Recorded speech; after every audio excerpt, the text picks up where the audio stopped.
ನೋಡಿ, ಈ ಸಂಕಷ್ಟಗಳ ಮಧ್ಯದಲ್ಲೇ ಈಗ ಆಕಾಂಕ್ಷಿಗಳಿದ್ದಾರಲ್ಲ, ಅವರು ಫುಲ್ ಆಕ್ಟಿವ್ ಆಗಿದ್ದಾರೆ, ಫುಲ್ ಅಲರ್ಟ್ ಆಗಿದ್ದಾರೆ. ಅಕಸ್ಮಾತ್ ಏನಾದರೂ ಸಿದ್ದರಾಮಯ್ಯನವರು ಸಿಎಂ ಸ್ಥಾನದಿಂದ ಕೆಳಗಿಳಿದ್ರೆ ನಾನು ಸಿಎಂ ಆಗಬೇಕು ಅನ್ನೋ ಲಾಬಿ. ದಿನ ದಿನಕ್ಕೂ ಕೂಡ ವಿಪಕ್ಷಗಳಿಂದ ಸಿಎಂ ರಾಜೀನಾಮೆಗೆ ಕೂಗು ಕೇಳಿ ಬರ್ತಾ ಇದೆ. ಸರ್ಕಾರದ ಇಮೇಜ್ ಡ್ಯಾಮೇಜ್ ಆಗ್ತಾ ಇರೋದೇ ಅಸ್ತ್ರವಾಗಿದೆ ಇಲ್ಲಿ ಬಿಜೆಪಿಗೆ. ಹಾಗಾಗಿ ಸಿಎಂ ರೇಸ್ನಲ್ಲಿರೋರು ನಾನಾ ಕಸರತ್ತು ಮಾಡ್ತಾ ಇದ್ದಾರೆ. DCM D K Shivakumar, doctor G Parameshwar ಇವರಿಬ್ರು ಭೇಟಿಯಾದ್ರಲ್ಲ ನೆನೆ. ಈ ಭೇಟಿನೇ ಕುತೂಹಲ ಕೆರಳಿಸ್ತಾ ಇರೋದು. 1-to-1 ಮೀಟಿಂಗು ಏನ್ ಚರ್ಚೆ ಆಯ್ತು ಅಂತ. ಸಿಎಂ ಕುರ್ಚಿ ಶೇಕ್ ಆಗ್ತಾ ಇರೋ ಹೊತ್ನಲ್ಲೇ ಸಮಾಲೋಚನೆಗಳು, 1-to-1 ಮೀಟಿಂಗ್ಗಳು ಸಿಕ್ಕಾಪಟ್ಟೆ ಜೋರಾಗ್ತಾ ಇದೆ. ಲೆಕ್ಕಾಚಾರ ಏನಿದೆ ಅನ್ನುವ ಕುತೂಹಲದ ಜೊತೆಗೆ ಹೈಕಮಾಂಡ್ ಮಟ್ಟದಲ್ಲಿ ಲಾಭಿ ಮಾಡೋದಕ್ಕೂ ಕೂಡ ಆಮೇಲೆ ಅವರ ಸಪೋರ್ಟ್ ಇರಲಿ ಅಂತ ರಾಜ್ಯ ರಾಜಕೀಯ ಪಡಸಾಲೆಯಲ್ಲಿ ಕೇಳಿ ಬರ್ತಾ ಇರೋದೇನು ಅಂತಂದ್ರೆ, ಈ ರೀತಿಯಾಗಿ ಸಿಎಂ ರೇಸ್ನಲ್ಲಿರೋರು 1-to-1 ಮೀಟಿಂಗ್ ಮಾಡೋದೆಲ್ಲ ಮಾಡ್ತಾ ಇದ್ದಾರೆ. ಇದು ನಾನು ಸಿಎಂ ಆದರೆ ನಿಮ್ಮ ಸಪೋರ್ಟ್ ಇರಲಿ, ಅಥವಾ ನೀವು ಸಿಎಂ ಆದರೆ ನಮ್ಮ ಸಪೋರ್ಟ್ ಎಲ್ಲವೂ ಕೂಡ ಇರುತ್ತೆ, ಯಾರೇ ಆಗಲಿ ಹೊಂದ್ಕೊಂಡಿರೋಣ, ಹೊಂದಾಣಿಕೆ ಮಾಡ್ಕೊಂಡಿರೋಣ ಅನ್ನುವಂತಹ ಮಾತುಕತೆಗಳು ಈ ಮೀಟಿಂಗಲ್ಲಿ ಆಗಿದೆ ಅನ್ನೋದು ಬಹಳಷ್ಟು ಚರ್ಚೆ ಆಗ್ತಾ ಇದೆ. ಇಬ್ಬರು ಸುಮಾರು 1 ಗಂಟೆಗಳ ಕಾಲ ಒಬ್ರಿಗೊಬ್ರು ಮಾತುಕತೆ ಆಡ್ಕೊಂಡ್ರು. ಕೇಳಿದ್ರೆ ಅಭಿವೃದ್ಧಿ ವಿಚಾರಕ್ಕೆ ಸಂಬಂಧಪಟ್ಟಂತೆ ಮಾತನಾಡ್ಕೊಂಡ್ವಿ, ಅವ್ರು ಕರೆದಿದ್ರು, ನಾವು ಕರೆದಿದ್ವಿ, ಒಬ್ರಿಗೊಬ್ರು ಮೀಟ್ ಮಾಡ್ಕೊಂಡ್ವಿ ಅಂತಂದ್ರು. 1 ಅವರ್ ಮಾತಾಡಿದ್ದಾರೆ ಇಬ್ರು. ಈ ಮೀಟಿಂಗ್ನಲ್ಲಿ ಪ್ರಸ್ತುತ ರಾಜಕೀಯ ವಿದ್ಯಮಾನಗಳ ಕುರಿತು ಚರ್ಚೆಗಳಾಗಿದೆ. ಅವ್ರು ಹೇಳಿದ್ರು, ಮೂಡಾದಿಂದ ಪಕ್ಷಕ್ಕೆ ಮುಜುಗರ ಅನ್ನೋದೇ ಈಗ ಅಸ್ತ್ರವಾಗಿ ಬಳಸ್ಕೊಳ್ತಾ ಇದೆ ಬಿಜೆಪಿ. 3-4 ತಿಂಗಳಿಂದ ಕಾಂಗ್ರೆಸ್ಗೆ ಮುಜುಗರ ಉಂಟಾಗ್ತಾ ಇದೆ. ಅದರಲ್ಲೂ KB ಕೋಳಿವಾಡ ಅವರು ರಾಜೀನಾಮೆ ಕೊಟ್ಬಿಟ್ಟು ತನಿಖೆ ಎದುರಿಸಲಿ ಸಿದ್ದರಾಮಯ್ಯನವರು ಅಂತಂದ್ರು. ಮೂಡಾ ಬೆಳವಣಿಗೆ ಬಗ್ಗೆ ವರಿಷ್ಠರಿಗೂ ಕೂಡ ವರದಿ ಹೋಯ್ತು. ವರದಿ ಸಲ್ಲಿಕೆಗೆ ಸಿಎಂ ಸ್ಥಾನ ಆಕಾಂಕ್ಷಿಗಳು ಚಿಂತನೆ ಮಾಡ್ತಾ ಇದ್ದಾರೆ. ಸೊ ಈ ಮೂಡಾ ಕೇಸಲ್ಲಿ ಕೇವಲ ಬಿಜೆಪಿ ಮಾತ್ರ ಅಲ್ಲ ಕಾರ್ಯಪ್ರವೃತ್ತರಾಗಿರೋದು. ಇದರ ಜೊತೆಗೆ ಕಾಂಗ್ರೆಸ್ನ ಒಳಗೊಳಗೇನೆ ಕೂಡ ಸಾಕಷ್ಟು ಡೆವಲಪ್ಮೆಂಟ್ ಆಗ್ತಾ ಇದ್ದಾವೆ.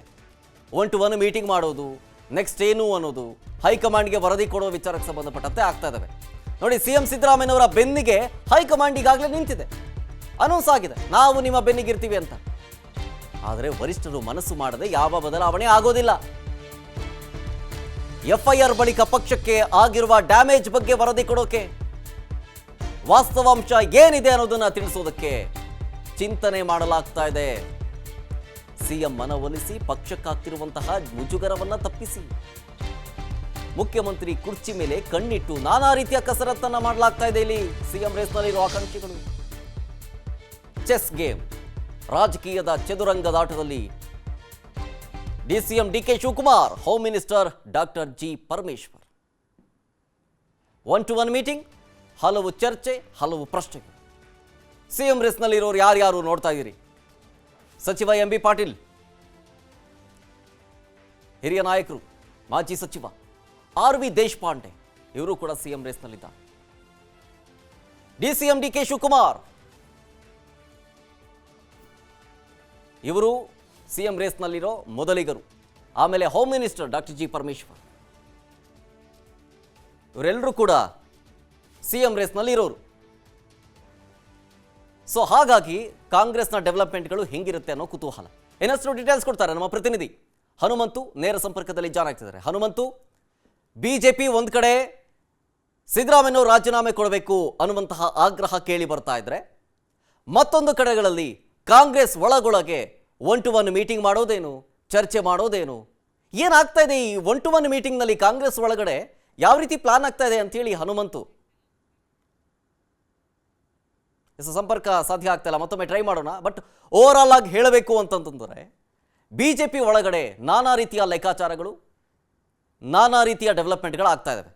ಮತ್ತೊಮ್ಮೆ ಜಾಯ್ನ್ ಆದ್ರು ನಮ್ಮ ಪ್ರತಿನಿಧಿ ಹನುಮಂತು, ಈಗಷ್ಟೇ ಕೇಳ್ತಾ ಇದ್ದೆ, ಒಳಗೊಳಗೆ ಏನೇನು ಆಗ್ತಾ ಇದೆ ಕಾಂಗ್ರೆಸ್ನಲ್ಲಿ ಅಂತ. 1-to-1 ಮೀಟಿಂಗ್ ಮಾಡ್ತಾರೆ, 1 ಅವರ್ ಮಾತಾಡ್ತಾರೆ, ಕೇಳಿದ್ರೆ ಏನೂ ಇಲ್ಲ, ಕರೆದಿದ್ರು, ನಾವು ಕರೆದಿದ್ವಿ, ಬಂದ್ವಿ, ಮಾತಾಡಿದ್ವಿ ಅಭಿವೃದ್ಧಿ ಬಗ್ಗೆ ಅಂತ ಹೇಳ್ತಾರೆ.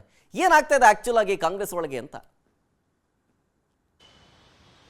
ಶರತ್, ಈ ಸರ್ಕಾರ ಪ್ರಾರಂಭದಲ್ಲಿ ರಚನೆ ಆದಂಥ ಸಂದರ್ಭದಲ್ಲಿ ಗ್ಯಾರಂಟಿಗಳ ಇಮೇಜು ಸಾಕಷ್ಟು ಹೆಚ್ಚಾಗಿತ್ತು ಮತ್ತೆ ಅದು ಇಡೀ ದೇಶದ ಚುನಾವಣೆಗೂ ಕೂಡ ಒಂದಷ್ಟು ಸಾಕ್ಷಿಯಾಗಿತ್ತು ಅನ್ನುವಂಥದ್ದು ಚರ್ಚೆಗಳು ಇರುವಂಥದ್ದು. ಆದರೆ CM ಸಿದ್ದರಾಮಯ್ಯ ಅವರ ವಿರುದ್ಧ ಯಾವಾಗ ಈ ಮೂಡ ಪ್ರಕರಣ ಹೊರಗೆ ಬಂತು ಅಲ್ಲಿಂದ ಇಲ್ಲಿವರೆಗೂ ಕೂಡ ಕಾಂಗ್ರೆಸ್ ಪಕ್ಷಕ್ಕೆ ಮುಜುಗರ ಸಿಕ್ಕಾಪಟ್ಟೆ ಆಗ್ತಾ ಇದೆ. ಯಾಕೆಂತಂದು ಹೇಳಿದ್ರೆ ಪ್ರತಿಪಕ್ಷಗಳು ಪಾದಯಾತ್ರೆಯನ್ನ ಮಾಡಿದ್ರು, ಅದಕ್ಕೆ ದಿನನಿತ್ಯನೂ ಕೂಡ CM ಸಿದ್ದರಾಮಯ್ಯ ಅವರ ರಾಜೀನಾಮೆಗೆ ಒತ್ತಾಯವನ್ನ ಮಾಡ್ತಾ ಇದ್ದಾರೆ.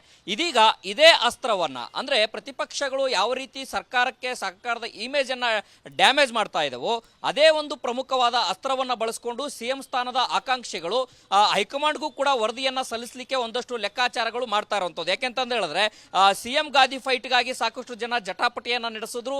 ಅದರಲ್ಲೂ ಕೂಡ ಅನೇಕ ಜನ ಕಾಂಗ್ರೆಸ್ನಲ್ಲಿ RV ದೇಶಪಾಂಡೆ ಅವರು ಸೇರಿದಂತೆ ಸತೀಶ್ ಜಾರಕಿಹೊಳಿ ಅವರು, MB ಪಾಟೀಲ್ ಅವರು ಹಾಗೂ DK ಶಿವಕುಮಾರ್ ಅವರು ಮತ್ತೆ ಗೃಹ ಸಚಿವ ಡಾಕ್ಟರ್ G ಪರಮೇಶ್ವರ್ ಅವರು ಸೇರಿದಂತೆ ಅನೇಕ ಜನ CM ಸ್ಥಾನದ ಆಕಾಂಕ್ಷಿಗಳಿದ್ದಾರೆ. ಆದರೆ ಪ್ರಮುಖವಾಗಿ ಸತೀಶ್ ಜಾರಕಿಹೊಳಿ ಅವರು ಹಾಗೂ ಪರಮೇಶ್ವರ್ ಅವರು ಆಗಿರ್ಬೋದು ಮತ್ತೆ DK ಶಿವಕುಮಾರ್ ಅವರು ಆಗಿರ್ಬೋದು, ಈ ಮೂರು ಜನರ ಸುತ್ತ ಒಂದಷ್ಟು ರಾಜಕೀಯ ಚದುರಂಗದ ಆಟಗಳು ನಡೀತಾ ಇದಾವೆ ಅಂತ ಹೇಳಿದ್ರೆ ತಪ್ಪಾಗ್ಲಿಕ್ಕಿಲ್ಲ. ಯಾಕೆಂತಂದು ಹೇಳಿದ್ರೆ ಈ ಪ್ರಕರಣದ ಚರ್ಚೆ ಶುರು ಆದ್ಮೇಲೆ CM ರಾಜೀನಾಮೆಗೆ ಒತ್ತಾಯ ಬೆನ್ನಲ್ಲೇ ಒಂದಷ್ಟು ಸತೀಶ್ ಜಾರಕಿಹೊಳಿ ಅವರ ಜೊತೆಗೆ DK ಶಿವಕುಮಾರ್ ಅವರು ಮಾತುಕತೆಯನ್ನ ನಡೆಸ್ತಾರೆ. ಅದೇ ರೀತಿಯಾಗಿ ಪರಮೇಶ್ವರ್ ಅವರು ಜಾರಕಿಹೊಳಿ ಅವರು ಕುತ್ಕೊಂಡು ಒಂದಷ್ಟು ರಹಸ್ಯ ಸಭೆಗಳನ್ನ ಮಾಡ್ತಾರೆ. ಅದರ ಜೊತೆಗೆ ನಿನ್ನೆನೂ ಕೂಡ ಪ್ರಮುಖವಾಗಿ DCM DK ಶಿವಕುಮಾರ್ ಅವರು ಮತ್ತೆ ಪರಮೇಶ್ವರ್ ಅವರು ಸುದೀರ್ಘವಾಗಿ 1 ಗಂಟೆಗಳ ಕಾಲ ಚರ್ಚೆಯನ್ನ ಮಾಡಿರುವಂತದ್ದು. ಮೇಲ್ನೋಟಕ್ಕೆ ಅಭಿವೃದ್ಧಿ ವಿಚಾರಗಳನ್ನ ನಾವು ಚರ್ಚೆ ಮಾಡಿದ್ದೇವೆ ಅಂತ ಮಾತಾಡಿದ್ರು ಕೂಡ, ಆದ್ರೆ ವಾಸ್ತವಿಕ ಅಂಶಗಳನ್ನ ಕಳೆದ CM ಸಿದ್ದರಾಮಯ್ಯ ಅವರ ವಿರುದ್ಧ FIR ಆದ ನಂತರದಲ್ಲಿ ಆಗ್ತಾ ಇರುವಂತಹ ಪಕ್ಷದ ಮುಜುಗರ ಏನಿದೆ ಅದನ್ನ ಹೈಕಮಾಂಡ್ ಗಮನಕ್ಕೆ ತರಬೇಕು ಅನ್ನೋ ಒಂದಷ್ಟು ಚಿಂತನೆಗಳು ಕೂಡ ಉಭಯ ನಾಯಕರು ಮಾಡಿದ್ದಾರೆ ಅನ್ನುವಂಥದ್ದು ಬಲ್ಲ ಮೂಲಗಳಿಂದ ತಿಳಿದು ಬಂದಿರುವಂತದ್ದು. ಒಟ್ಟಿನಲ್ಲಿ CM ಸಿದ್ದರಾಮಯ್ಯ ಅವರಿಗೆ ವಿಪಕ್ಷಗಳ ಜೊತೆಗೆ ಸ್ವಪಕ್ಷ ನಾಯಕರ ನಡೆಯ ಮೇಲೂ ಕೂಡ ಸಾಕಷ್ಟು ಒಂದಷ್ಟು ಆತಂಕಗಳು ಶುರುವಾದಂತೆ ಕಾಣಿಸುತ್ತೆ. Okay, thank you Hanumanthu ಡೀಟೇಲ್ಸ್ಗಾಗಿ.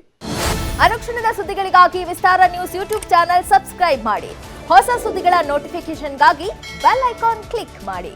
Latest ಅಪ್ಡೇಟ್ಸ್ಗಾಗಿ www.vistaranews.com ವೆಬ್ಸೈಟ್ಗೆ ವಿಸಿಟ್ ಮಾಡಿ. ಅಂಗೈಯಲ್ಲೇ ಜಗತ್ತಿನ ಸುದ್ದಿ ತಿಳಿಯಲು Vistara news Kannada app download ಮಾಡಿ.